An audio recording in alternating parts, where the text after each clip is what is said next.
We are live. All right, guys, I want to welcome you to another episode of the Do Work Podcast. As you know, the Do Work Podcast is a weekly podcast where we discuss all things mindset, motivation, entrepreneurship, free thinking, and how to live your best life possible. And I told you season 3, which we are in, is all about free thinking. I don't give a shit about pop culture. I don't care about none of that. I don't care about who's dating who broke up with who. None of that matters. I want to talk about real issues. I want to have discussions with real people. And that is what we will be doing tonight. So tonight's topic, we're going to be talking about the body mass index, BMI. We're going to be talking about, is that a racist construct? And also, we're going to be talking about fatphobia in America. Now, if you've been following me, you know, I got to hook up Instagram. I almost forgot y'all. Y'all on now. If you've been following me, you know this has come up so many times. You know where I stand. You know how I feel about it. But tonight we're going to get into it. I have an amazing guest for you. Let me bring her in right now. Boom, there she is. Where's my girl? Yes, Simone. Let me unmute you. Boom. Perfect. All right, Simone Samuels. What's up? Introduce yourself to the people. How you doing tonight? Thank you. I'm great. First of all, I have to say thank you to Diva for inviting me to talk about this. And it's been a while since we chatted. I was thinking about how the last time we spoke was like at CanFit Pro. Yeah. The World Conference. Yes, yeah. And I remember explaining to you how the furthest south in terms of climate that you could get in Canada is like Windsor, Detroit area. And I remember your face. That's right. Yo, that's right. I remember you said, well, so it's cold straight across? And I was like, yes. Yes, Canada's weird. You know, Canada's weird to me. First of all, shout out to my Canadian family. I ain't gonna be reckless on y'all tonight. I'm just saying Canada's weird. Like the weather construct is weird. Canada's weird. You know, it's like two countries in one. We got like the French speaking part of Canada, and then we got like the other part of Canada. Canada's interesting. It's an interesting country. But shout out to my Canadian peeps. I love y'all, and I'll see y'all in August. Okay. So tonight, Simone, I wanted us to really get into. I was on your page because you know you my homie. I was on your page, and you posted something, and you were talking about how BMI, the body mass index, for those of you who don't know what that is racist. And I'm like, the fuck, bro? Like, racist? I mean, I don't agree with the shit, but racist is heavy. And I do feel we genuinely live in a culture where everything is racism. Like, everybody thinks everything is racism. And I don't agree. There's a lot of fucked up things. There's a lot of terrible things, but everything's not racism. But before we dig into the topic, I want to tell the people who you are and what you do.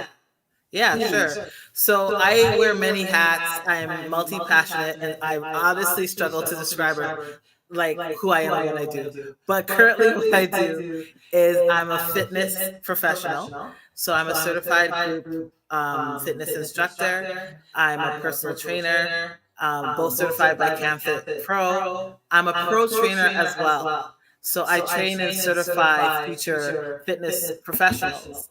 I have a background in law and social sciences and humanities. I'm trained as a lawyer. And so that I parlayed into a career in diversity, equity, and inclusion. So I currently work at a major university in Toronto, Canada. And I also do consultation and consulting services for organizations and corporations across Canada. Okay, so that means I got it right. When I did your intro today in my little video this afternoon, I was guessing. Because I was like, oh man, I gotta hurry up and drop this video, and I took a while guessing. Clearly, I was right. All right, cool. So let's talk about it. You posted something that pretty much said that BMI is racist, and I want to know how did you get to that conclusion, or who wrote a study that helped draw you to that conclusion? and then I'll tell you what I think about it. But let's start. So where did this information come from? Because that's the first thing. So that way I can know. And I think that's important. It's important for us to recognize that the argument is not one that I created. It is one that I'm amplifying, right? Mm-hmm. And I rely on the works of Dr. Sabrina Strink. She's a Black sociologist, who works in the States at a university. And she wrote a book, I actually have it here, called Fearing the Black Body, the Racial Origins of Fatphobia. Okay. And then, on top of that book, and taking the arguments from that book, Deshaun Harrison, they wrote a book called Belly of the Beast, The Politics of Anti-Fatness as Anti-Blackness. And then other resources come out. Right. Other books. There's Decolonizing Wellness by Dahlia Kiki, who is a Black female dietitian. And then books from some of my own friends and colleagues, Deconstructing the Fitness Industrial Complex, How to Resist, Disrupt, and Reclaim What It Means to Be Fit in American Culture by Justice Roe Williams, Rock Rashawn, and Lawrence Val, and my friend Damali also has an article in here. Damali Frazier? Damali Frazier, exactly. Yo, shout out to Damali Frazier. I like Damali. I follow her too. I like Damali a lot. So, okay. And there's more. Yeah, I mean, clearly, right? People are writing about it. So what, let's get into like why is it viewed as racist? Why would it be viewed as racist? The starting premise is white supremacy. So I find that when people have resistance to this idea of BMI being racist or fatphobia being racist, they often fall into one of three camps. The first camp is genuine not understanding, like not understanding what white supremacy is, not understanding what the BMI is, not understanding the implications of white supremacy, that camp. And then there's people who refuse to understand.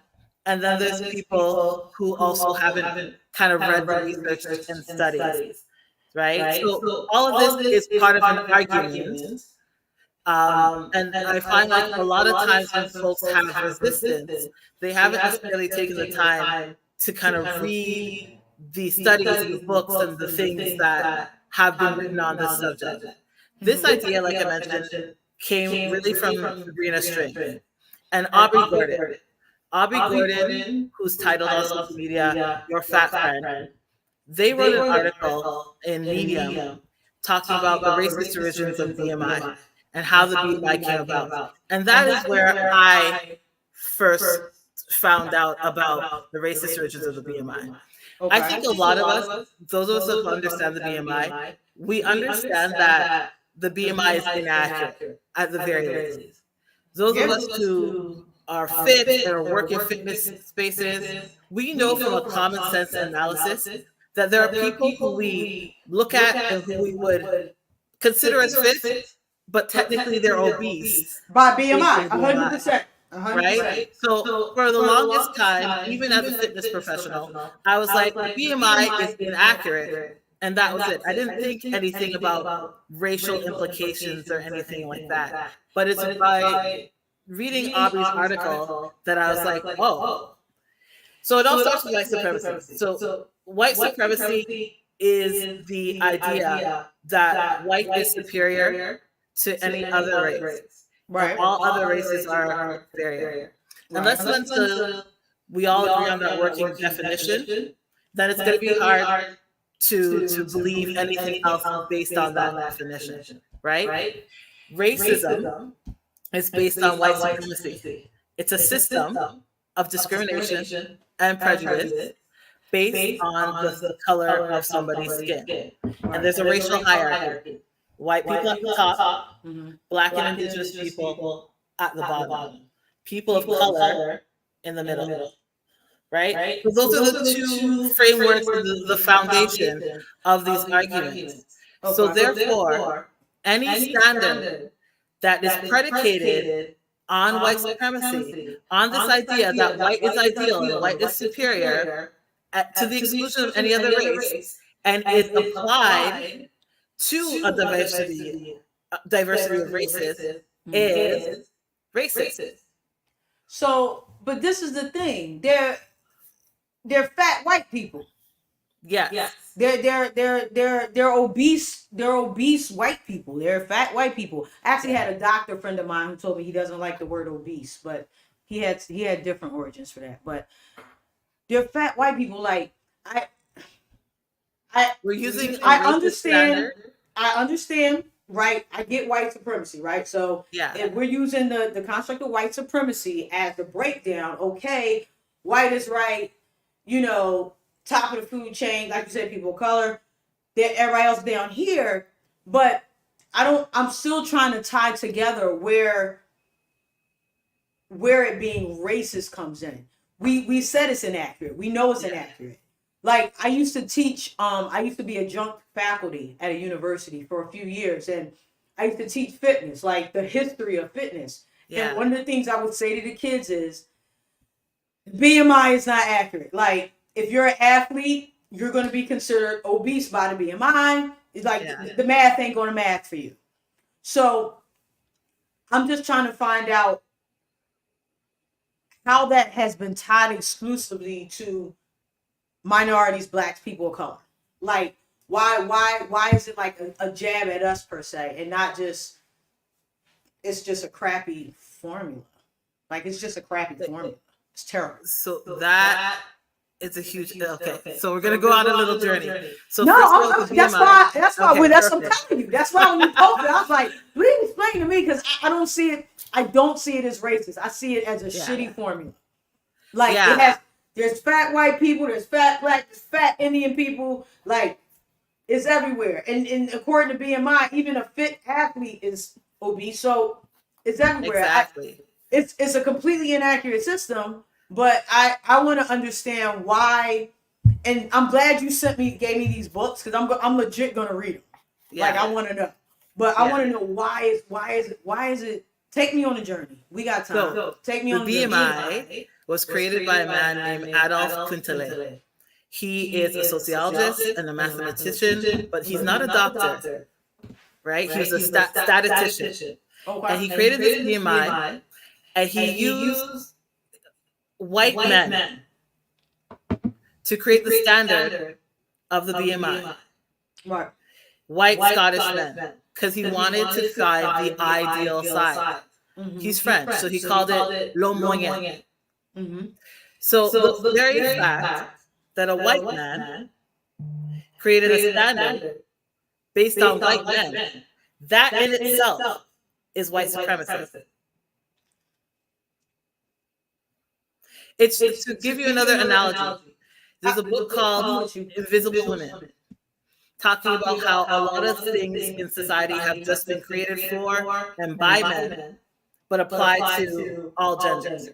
So, for instance, seatbelts, when they were testing seatbelts, they were only based on a male body. That's why women die at a higher rate from car accidents, because they were not part of that analysis and creating the standard for seatbelt safety.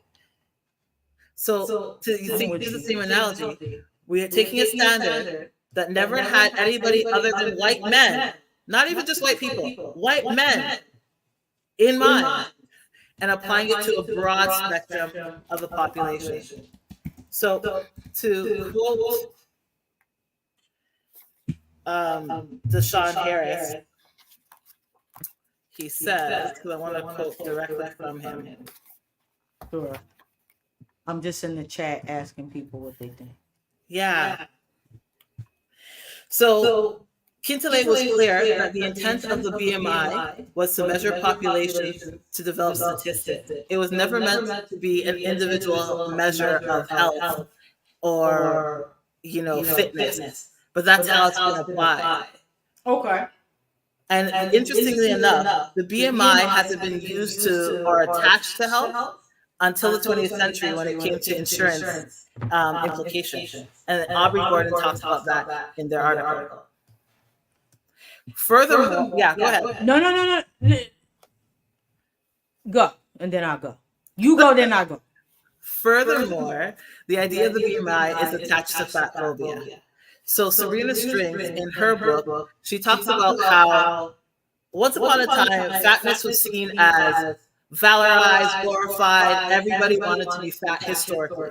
And I think we learned about this in school, that fat people were seen as rich, fat people were seen as taken care of, etc. Yeah, curvy was in. Curvy girls was in. It's plenty of pictures of curvy women, especially when you look 17th, 18th century. You're right. We with you. Then, when we needed labor to develop the plantations, sugar and cotton otherwise, in the Americas, we needed labor and we needed to justify using this labor and subjugating a population of people to work on this land, right? So that's where white supremacy and racism was created. Racism is a creation, right? It's a social construct. Yeah, I don't deny that racism doesn't exist. It's not real. I really am having a hard time connecting. So maybe I fall into one of them three groups of people you were talking about earlier. Yeah, I can't connect it to this specific idea. Now, I do know, and I understand that whiteness and the European and Caucasian aesthetic have been the standard for many things, for beauty, for many things, especially in the Americas, right? And I also know that has changed. I think in reference to BMI, we're at a point where either I think we just need to get rid of it because it's just sucky. It just sucks. It's not accurate. It sucks.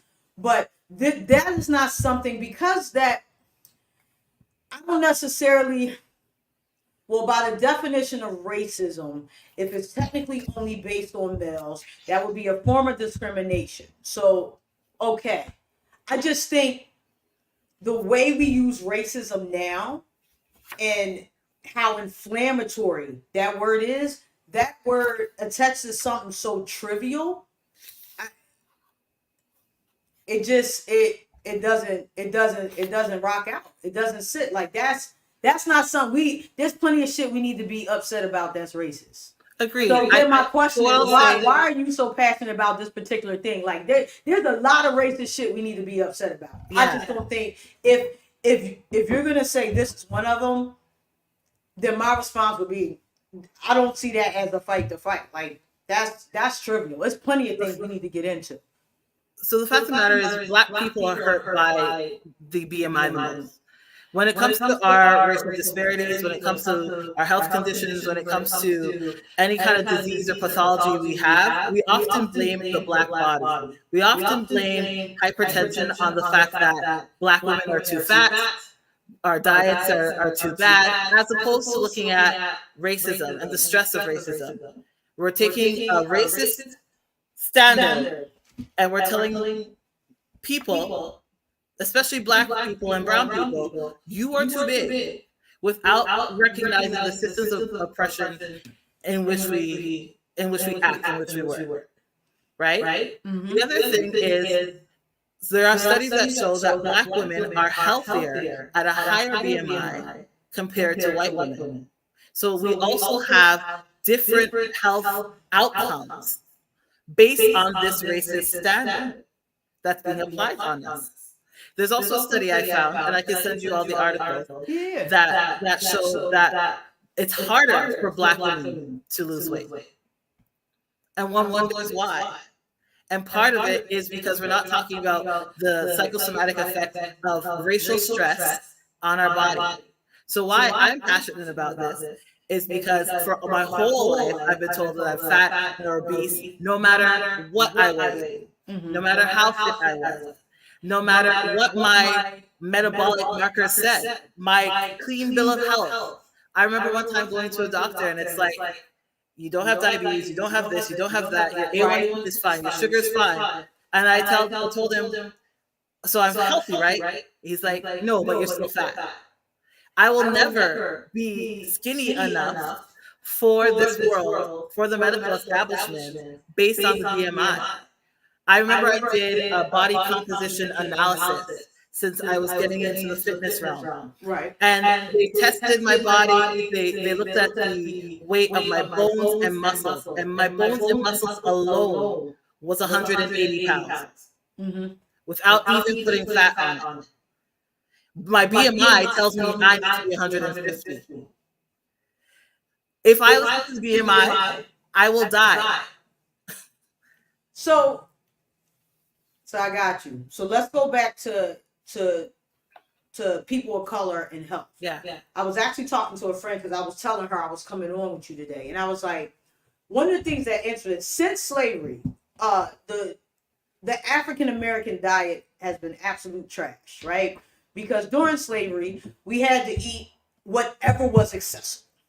It's just what it was. So, when you talk about things like, chitterlings and overly salted, like we had to eat what was accessible, right? Now, that has been culturally passed down because a lot of people still eat somewhat in that way. Soul foods kind of exist still in that space. But I also feel we're at a point where it's more important to educate than that happened, right? And it happened, it's fucked up, and people still exist in that space. Like all the little old church ladies at my mom's church, they still cook and eat like that. They're not trying to cook and eat no better. You know what I mean? They're not. Yeah. But we have to educate. Now, are there a lot of minority communities that live in food deserts? Yes. That's true. Yeah. But at some point, and we should have had my little sister on today. She's into this shit. At some point, Ethel next time.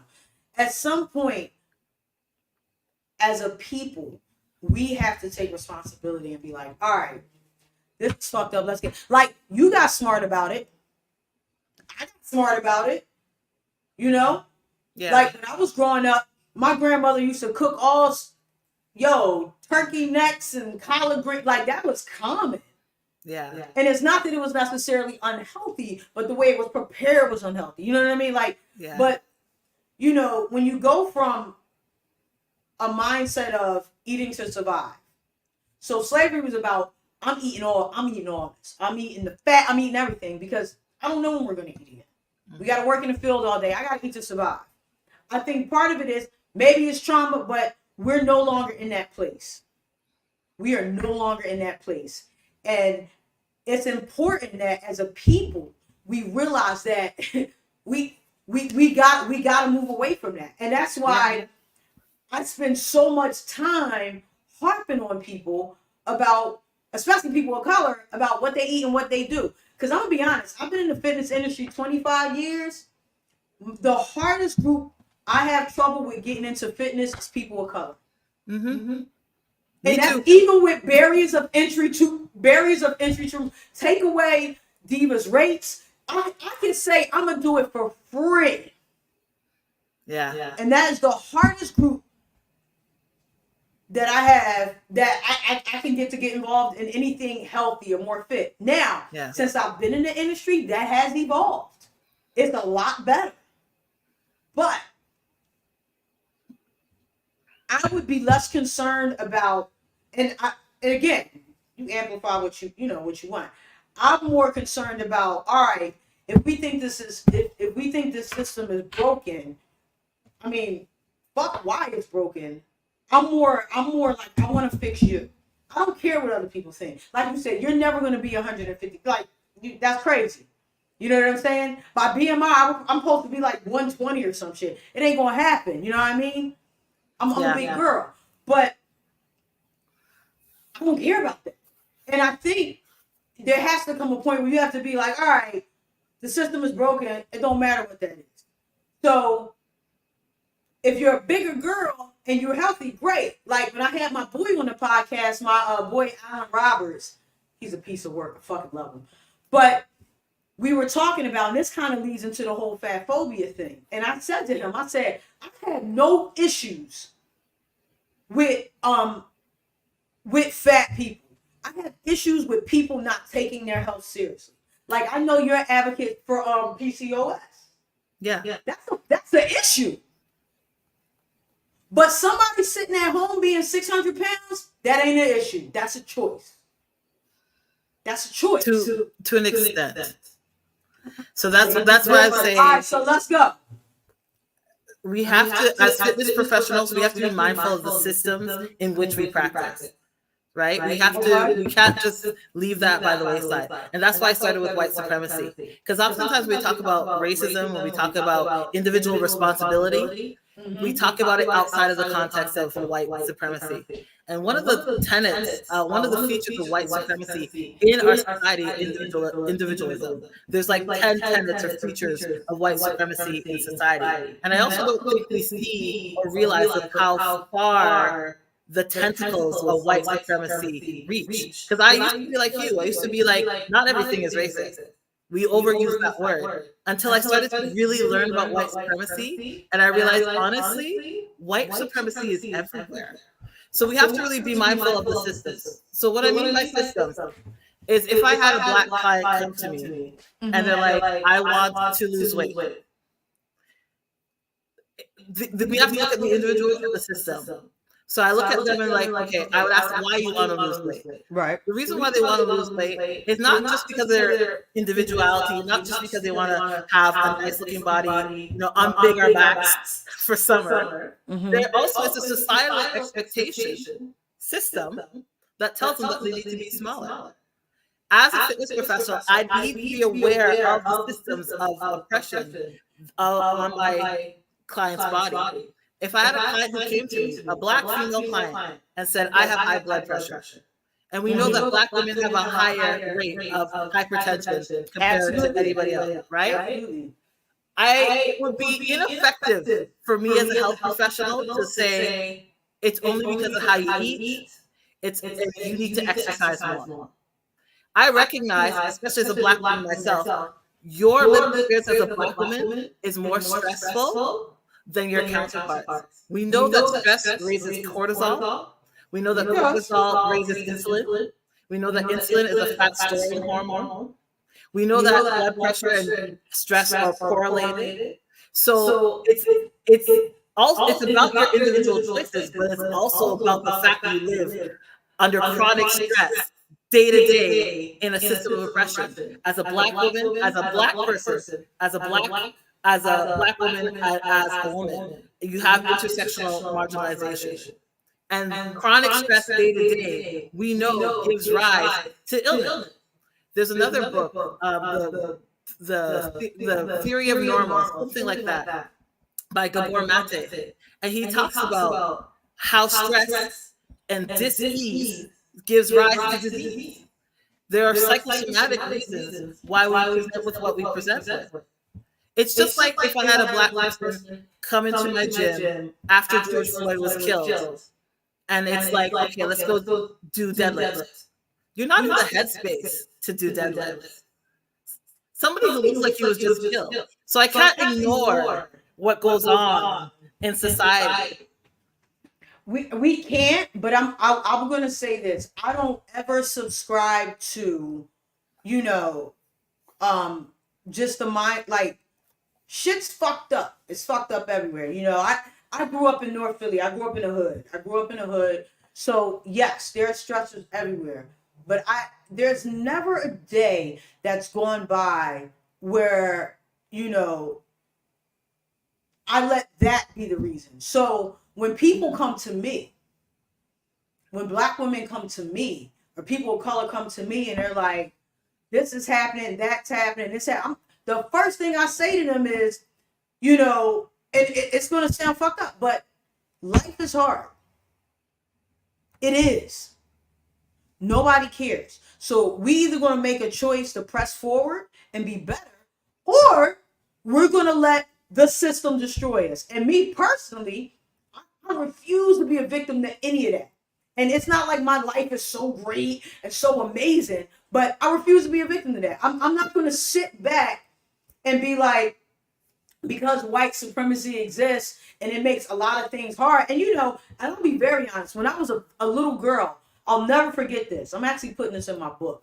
But my mother told me, my mother is a darker skinned woman. My father is he looks like a white man. He's white and like Cherokee or some shit. I don't know. Anyway, but so my mother always said to me, because she grew up in the deep South in the States, and she always said to me, she's like, Dee, when you grow up, you are gonna have an easier life than I had, just because you're of lighter skin. My mom grew up in the deep South. She grew up with the paper bag test. She grew up with all that, and I understood what that meant, because all my siblings, we all are fair complected, like we're lighter skinned, all my siblings. So I understood what that meant, and I knew what that meant. So I'm not going to sit here and act like I have to go through everything darker skinned people got to go through and have the same stuff. But I'm also not going to allow myself to be a victim, and I'm not going to allow my people to be victimized and be like, well, Diva, the system is rigged, or this is messed up. It is messed up. But you still got to because the choice you have is to move forward or be snagged and be crushed. And, growing up where I did, a lot of people let the system crush them. And I just, and then there are those of us who was like, well, I don't want to be in this space. I'm not going to let the system crush me. I'm not going to let people dictate to me what I should look like and how I should be. And I don't know if I just had a very independent, or a mother who was, just had a different mindset. But I never had the pressure of wanting to be skinny. I always wanted to be a beast. And I thought it was pretty awesome, I'll say, especially the last 10 years, that women begin to embrace being a beast. Like, women are like, I want to touch that dumbbell. I want to pick it up. I think more women should do that. And I also think that body positivity is great. I think we got to a place where it's like, okay, everybody's not a size 6. They're not. And I feel like we're at a place where everybody understands everybody's not a size 6. You could be whatever size you want to be, right? But I feel like that then went too far. Then it went too far. Like I was telling my boy when I was on here with Alan, I said, when we talk about fat phobia and obesity and all this stuff, I said, we're not talking about no curvy girl. I'm not talking about no chick that got the fat booty and, she's jumping in her jeans. I said, that's what we're talking about. I'm talking about the extreme of, I'm 600 pounds and it's like, I want to celebrate this. Because I'm not going to I will never in a million years co-sign on it. I will never celebrate it. Because there's two things going on. One, there's some sort of life challenge, mental struggle, right? We know that. Because once you get to be 3, 4, once you get to be like 400, 500, 600, 700 pounds, that is deeper. That has nothing to do with I'm just loving myself. Because at some point you stop caring and you stop trying. So when we talk about the whole fat phobia thing, I feel like it's just going too far. Nobody gives a shit you 300 pounds. But once you get 500, 600, you can't get on the elevator or you're having trouble moving up the stairs. We talking quality of life. I'm not going to co-sign and tell you that's your best self, because it's not. It's not. Yeah, and I actually don't disagree with you. I appreciate that. But I think we're coming at it from different angles and thinking about it in different ways.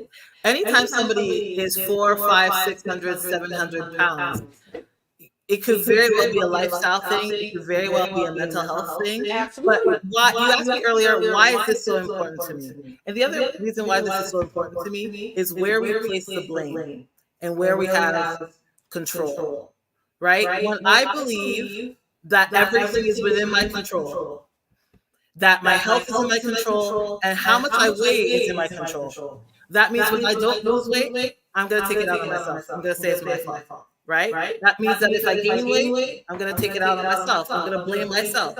I ate too much oxtail and rice and peas.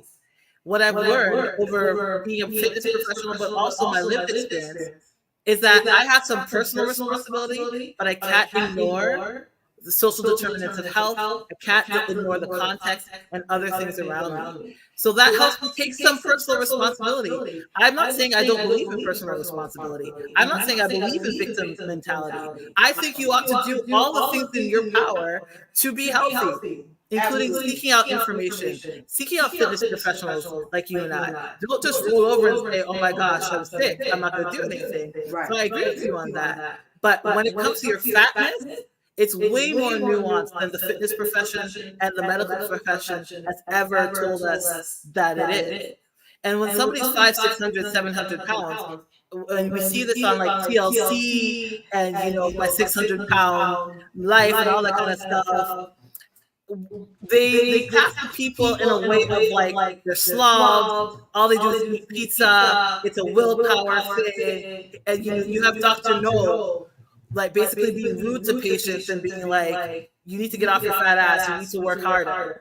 When in fact, for a lot of these individuals, they probably have an insensitivity to leptin, to ghrelin, hormones, that signal satiety and fullness and all that kind of stuff, hunger. They might have insulin resistance. So it's less a willpower, self-responsibility, fault thing, and also more of your body simply has hormonal imbalances. And that's what I mean. Like, I think that's an important distinction, because too many people are beating themselves up or beating themselves into eating disorders because they think their health and their fatness and how much they weigh is all completely in their control, and it's not. And I know it's a novel idea. I know it's a novel idea. We can lose weight. There's many ways to lose weight. Absolutely. I could go on a juice fast. I could lose weight. Right? I have the echo, so if the words don't come out correctly. No, take your time. Take your time. Yeah, I can go on a juice fast and I can lose weight. I could do, a 30-day shred. I can lose weight. I can fast. I can lose weight. I can do intermittent fasting. I can lose weight. I can do keto. I can lose weight. Studies show us that most people don't keep off the weight long term, like past 5 years. Most people actually regain the weight. I know there are those 1 or 2 people who are like, I kept the weight off, but you're in the minority. Because when people have done these studies, most people have gained the weight back. Just look at all the people who are on The Biggest Loser. They all gain the weight back. Our bodies do better at gaining weight than they do at losing weight. Oh, absolutely. So I'm not saying you can't lose weight.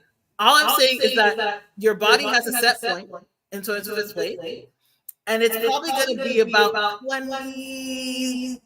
15 pounds, give or take, around that weight. That's part of your genetics. Your weight is far more determined by your genetics than it is by how much cake you eat at night. And if you properly eat your 16, your 8-hour window when you're intermittent fasting.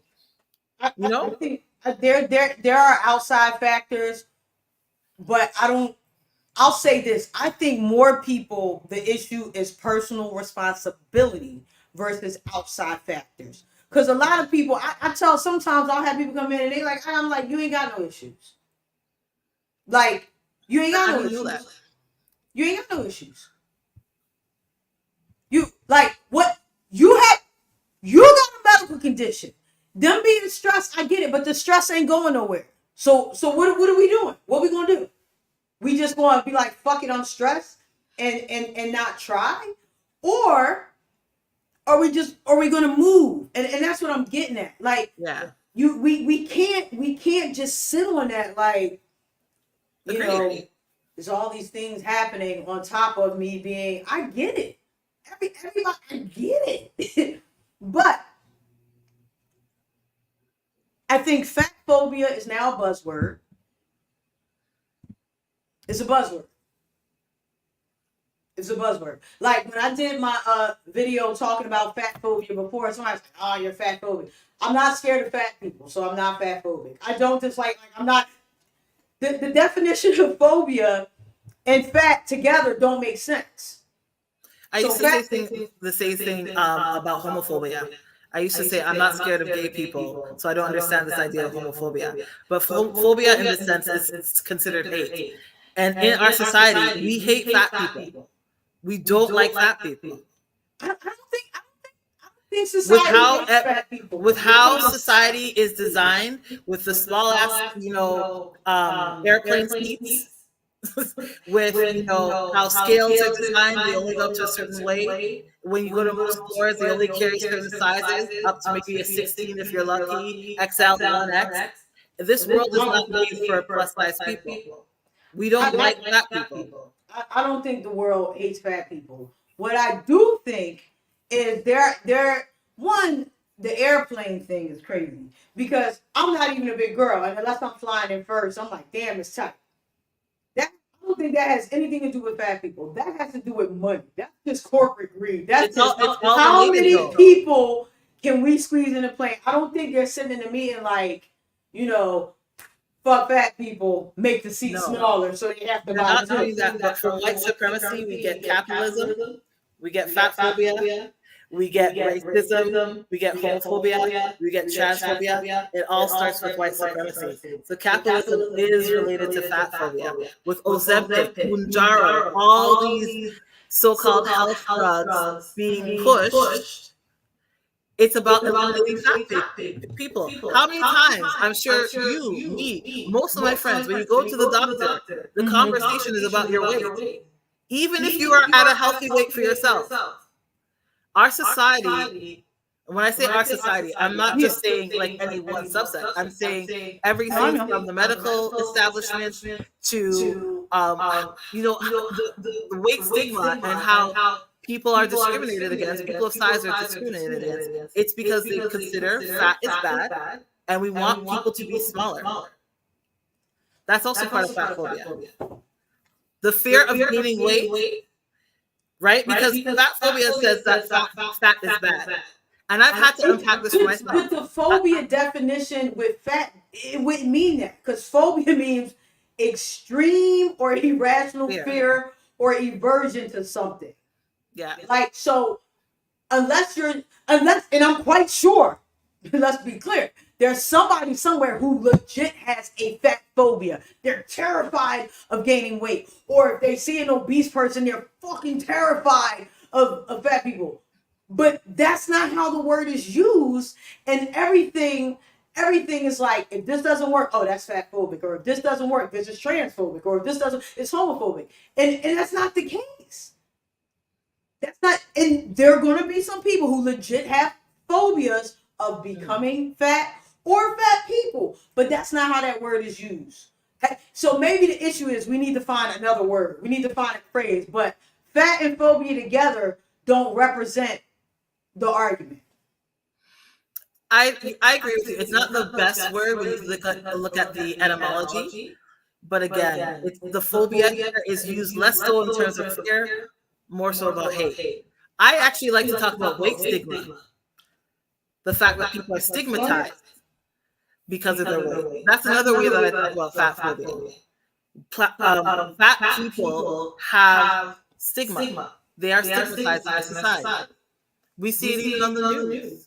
Anytime they have an article about obesity, they have these pictures and images of these faceless fat people, from behind walking.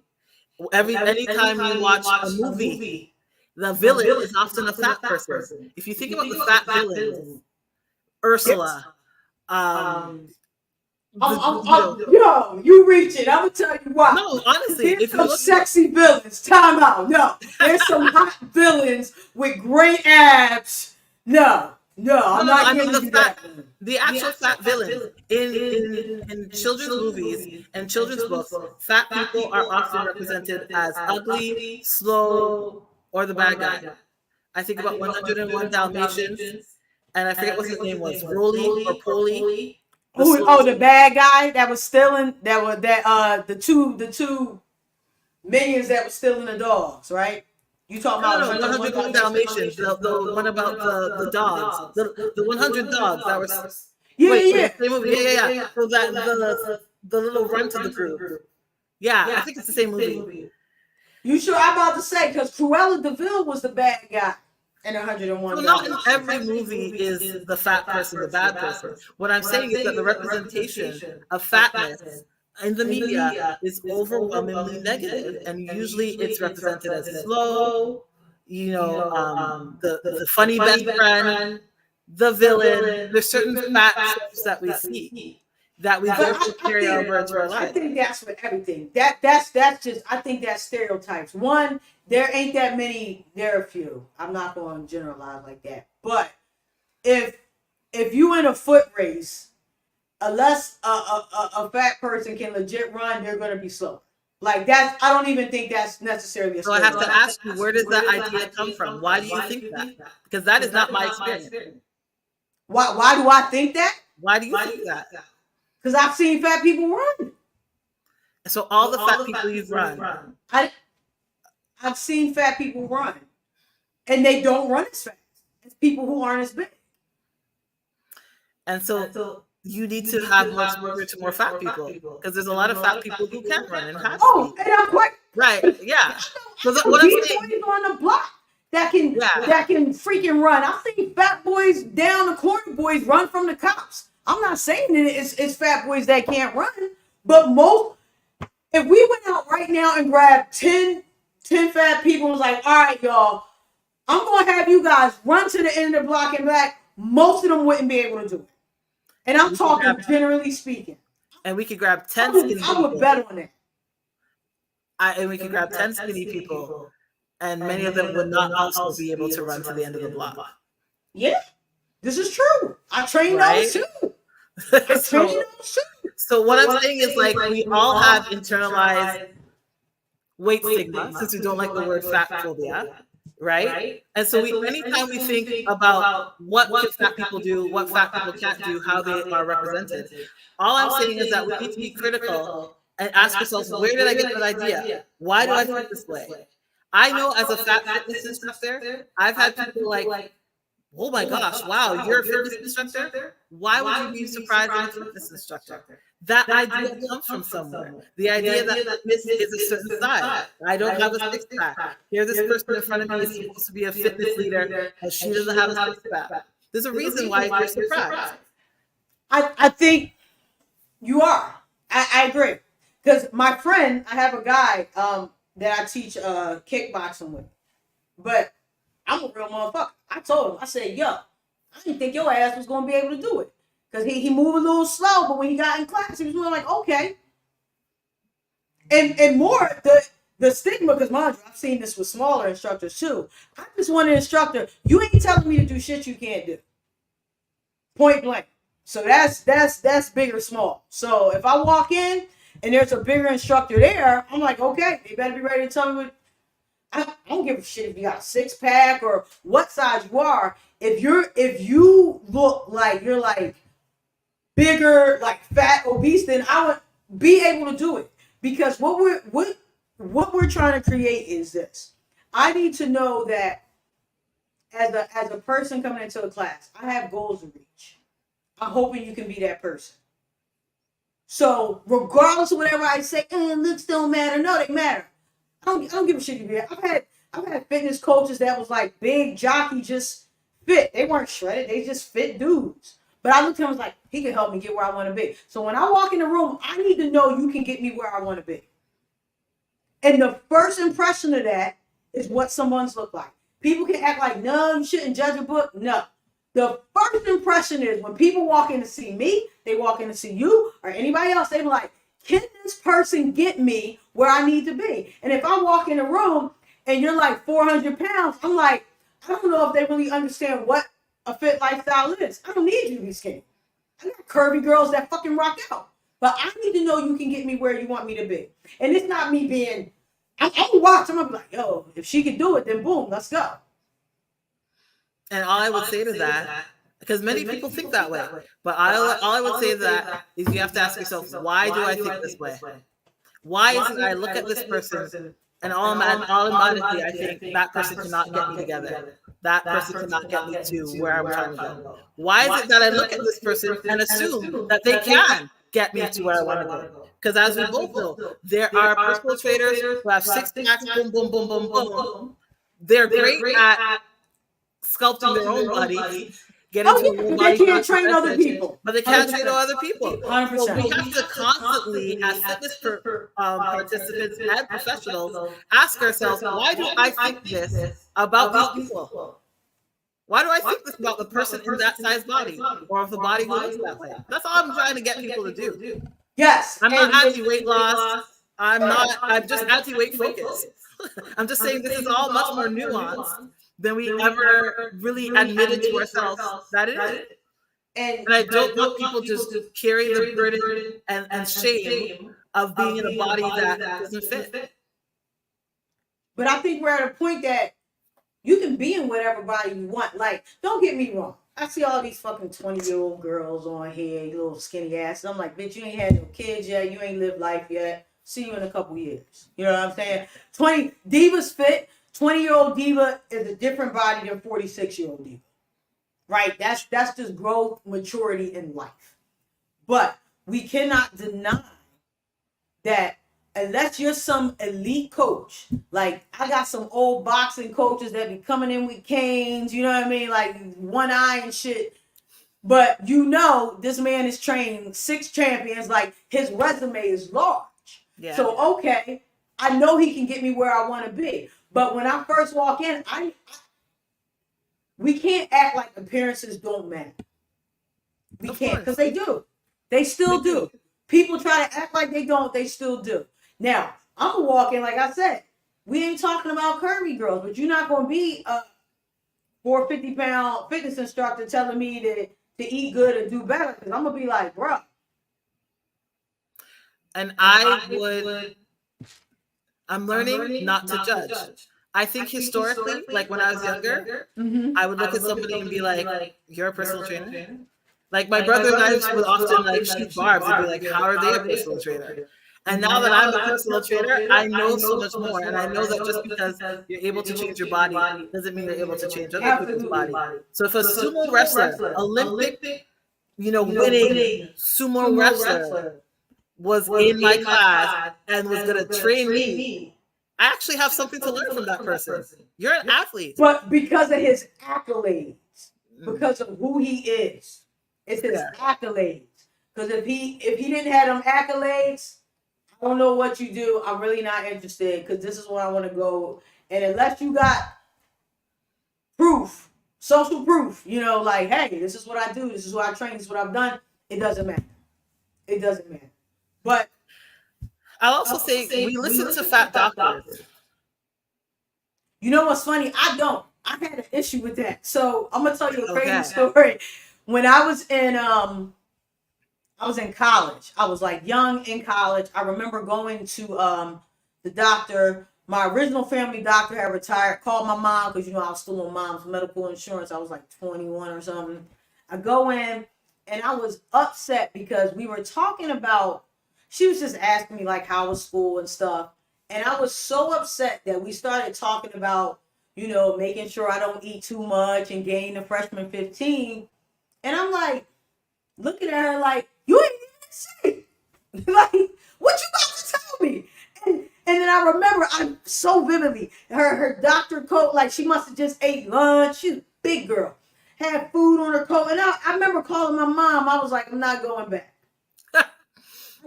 I was upset. I was like, there's no way this woman is sitting here and going to tell me to be careful, diva. You're going into your year. You don't want to gain a bunch of weight, eating on campus. Like there's nothing you can talk to me about. It's like taking advice. It's like trying to be a millionaire and taking advice from somebody who never made millions. It's the same thing. So we can't deny that appearances on the surface are 100% gonna be the first thing, but your accolades speak for you as well. So if tomorrow I could never do fitness again, everything I've done, they'd be like, nah, she was a power. Yeah. She's a national power lifter. No, Diva could show you. She's national. She was a Golden Glove. No, she could show you a little something. Like the accolades are gonna speak for you. I just don't want society to get to a point where we start to dismiss personal responsibility. And anybody, like if I was to go on social tomorrow and be like, you know what? and I'm gonna post a clip, and I know everybody's gonna be all fired. If I'm like, yo, this fat phobia is not real. There's no such thing as fat phobia. Oh my God, you're so terrible. You're insensitive. How could you? Blah, blah, blah. Like, I don't want people to start copping out. I feel like people are starting to cop out. Like, you know, I'm gonna be who I am. I'm gonna love myself. I got that question one time. And I'm gonna be who I am. And I want people to love themselves. I want them to be who they are, but you're not gonna cop out because you don't want to do hard. You don't want to do more. You're just like, this is who I am. Who you are is not 600 pounds, 700 pounds. So when we see those people, we see how it ends up for them if they don't change their lifestyle. If it was okay, they'd be fine. But they're not fine because they don't change their lifestyle. So my huge concern is that society is starting to make it cool. So we have like these fat influencers, as they call fat influencers, which I'm like, no. Like, nothing you're doing is like, it'd be different if it was like, this is how I am, I gain 5, I live. But they're like, no, fucking, I'm big as hell. And I'm going to keep eating the cheeseburgers. I'm going to keep doing this. And I'm going to stop petitions because the airplane seats are too small. And I should, it's starting to become cool and entitled. And that's where I like draw the line. So you want to talk to me about, I told you, I still don't see how it's racist, but, we just going to agree to disagree on the BMI. But with the fat phobia thing, I feel like it's become too accepting for people to not try. Mm-hmm. I've never in my life put the pressure on any of my clients or any of my people to be skinny. But I tell them every day to wake up and be the best version of themselves. And there's no way that you're 400, 500, 600 pounds. You're like, Diva, this is my best version. This is my final form. It ain't your final form. Yeah. It's scary. And I don't have the experience or the qualification to say 400, 500 pounds is or isn't somebody's form. But all I can say, and I know why my clients seek me out, they seek me out because I don't look conventionally fit, but I do fit things with my body. You may not see the knowledge I have by looking at my body. Some people do. Some people are like, you're muscular, but some people are like, you're fat. Some people don't see the difference. And I know people may not see the knowledge I have, but they can see that I can help them. They see the qualifications. They see, they're able to relate to me because they're like, what it's like to live in a larger body. And I think a lot of the time, the people I work with are people who have tried. Right? There are the people who like, Simone, I have bulimia, but I'm obese. My doctor doesn't believe I have bulimia because I'm fat. There are the people who are like, Simone, I have PCOS. I have eating 1,800 calories a day, which is the caloric amount for a toddler, but I haven't lost any weight. And I go mountain climbing and I exercise for 5 times a week. Mm-hmm. Those are the people who I don't want them to feel like, you're not trying hard enough. Try harder. Those are the people who I need them to recognize, fat is actually much more nuanced. Weight loss is much more nuanced. There are other factors at play, like social determinants of health. Do you have access to good food? Do you have access to education? What is your mental state like? Like, it's so much more factual. Those are the people who seek me out. So I believe in personal responsibility, just like you. I don't want people just to give up on themselves. Right. I also don't want people to unduly blame themselves for things that are not their fault and try to eating disorder their way into standards never made for them. And then to do that last point about fat and BMI being racist, I'll just read from Deshaun Harris. He said, from the moment white Europeans saw fat Africans, the science that followed was intended to always separate them from the rest. In this way, the BMI, created to maintain whiteness as superior, was always going to harm the black fat, and it is for this reason that black people make up over half of the fat population, and why black people have also more health risks than their white counterparts. I think we have more health risks just because we talked about this: education, access, resources. I think we have more health risks definitely because of resources and lack of education, which, that goes across all our platform. Whenever we talk about any issues in Black America, 99% of them come from lack of education. Like, why do we have lack of education? Racism, white supremacy. Right. Okay. Right. So it all comes back together. Which is fine. But like I told you, I don't give a fuck about white supremacy. I don't. What I want is to continually do what we do, like we're doing right now. Yeah. Right? You know what I'm saying? So the goal is to continually educate. I'm not denying that white supremacy is not a thing or it's not real. But we got to get past it. At some point, we got to get past it at some point. At some point. We can't keep like... we never tell Jewish people to get over the Holocaust. We never tell... I'm not Jewish. Get over the Holocaust. I'm not No, Jewish. but that's what I'm saying. There's always an expectation that black people stop talking about race, get over slavery, get over white supremacy. When it's the very thing that informs, like, literally all my decisions and why I have to do the things that I do hour by hour, day by day. I'm not going to be a victim. I'm just going to recognize that it's a force. Like you, I'm going to wake up and I'm going to hustle and rest, because rest is resistance.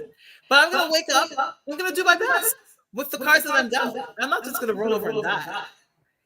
But I'm also not going to sit here and be like, bad Simone, you didn't make 6 figures.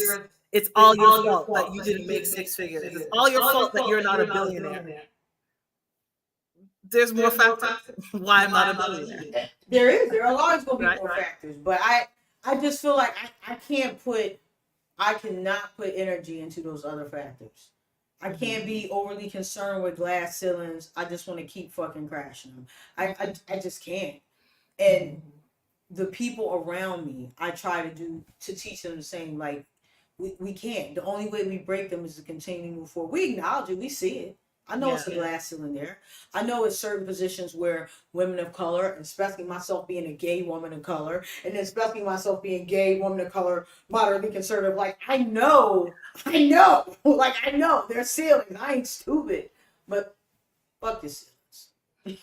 And that's not wrong. I would never tell another black person how to live under white supremacy. We all deal with racism differently. 100%. Right? And you're just showing a different way that you choose to live with racism and white supremacy and the glass ceilings. And that's not wrong. There's many people I know who are like you, and they are successful. Like, that's fine. All I'm trying to say, let's be critical about what we think we know when it comes to fact. I'm with it. We still friends, baby. Yeah. We still friends, you know. Yo, all right. So closing out, I mean, I feel like you really just gave a closing statement, but is there anything else you want to say before we close out? I didn't even mean to keep you on this long, but it was good. No worries. I wasn't even sure how long we were going. Yeah, for real, I try to stay at like 30, but sometimes it just be good. Like, if it's good, you keep it going. It's no need to, but I feel like we at that point in the conversation, we both made our points, so I ain't no need to drag it out. So, in closing, is there anything you would like to say? Okay, I guess two things. So one of the things I always encourage people to do is to lead with kindness and curiosity. And that's what Diva and I did today, right? We were both had different perspectives on this thing. And instead of attacking one another and being judgmental, we were just, curious and open. So to the extent that there are people who are going to watch this replay and they're like, Simone, you're full of shit. Diva, you're full of shit. Whatever the case may be, resist it. I would really encourage you to be open. just be open. Read through some of the resources that I mentioned. Read through some of the studies that I'll send to Diva, that I'll post on my website on Instagram. And then tell me that you disagree. Or then, have questions about it. Because I think too often we hear a different or a new perspective and immediately we're defensive. We're immediately like, no, that cat, you're wrong, especially depending on the vehicle. You have a fat Black woman telling you that fat is nuanced. She must have some kind of trauma. She must be lazy. Let's be a little open about it. And the second thing I'll say, shameless plug, you can check me more out about me on my website, SimoneSamuels.ca, or on Instagram at Simone Samuels. And certainly keep the conversation respectful. We'll just keep having these conversations. You want to know more of my services. I do personal training, especially for people with PCOS. I do EDI consulting for organizations of all sizes. I'm developing some digital courses on all these things. So feel free to get at me if you want more information. Dope. All right. I'm with it, yo. I'm with it. So, all right, Simone, don't go nowhere. I'm going to close this out, and then I'm going to hop on with you. Sure. Thank you, Diva. You're welcome, Mama. Thank you. All right, fam. We done. I want to thank you for tuning into the Do Work Podcast.